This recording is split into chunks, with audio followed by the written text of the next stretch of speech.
Market to Market is everywhere you are. Subscribe to Market on YouTube, find us on the PBS video app to stream on demand, and add our 3 podcasts on your favorite podcasting app. Monday, the House Ag Committee held its 4th listening session of the year in Rice County, Minnesota. The previous sessions had occurred in the western United States, and speakers there focused on water issues. The Midwestern crowd shared several comments about tying subsidized crop insurance to conservation practices. You know, it's really a food security, rural development bill. There's a lot of, this is the only bill that really funds a lot of rural America. It's not only providing farmers protection to keep them on the farm, but, the example is given of crop insurance.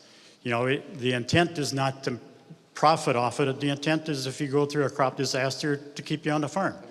First, crop insurance must be actuarially sound. All farmers who want to participate should be allowed to. This means no size limits or ties to other programs like conservation that do not affect a farmer's risk profile. Keeping climate and conservation initiatives inside the conservation title makes the most sense rather than tying them to crop insurance. We really need to stay focused on keeping farmers in business. When we ask farmers, ranchers, and forest landowners to implement conservation practices, they should be fully supported and appropriately compensated. These practices benefit all of society. Speakers were also concerned about the difficulty beginning farmers have in gaining access to the land. But young farmers can't afford $350 rent, $10,000 plus land costs with the high input costs.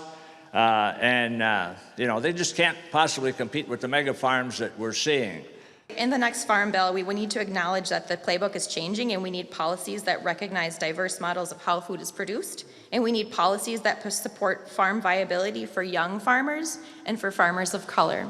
I think we've got to find a way to enable the beginning farmer to, better be able to finance the land, right? I mean, it's extraordinary just, how much land costs in my congressional district.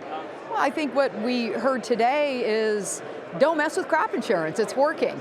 And so there's real concern among our family farmers really to do anything to it. I didn't see the comments as a resistance to conservation, but just not to link conservation practices with crop insurance.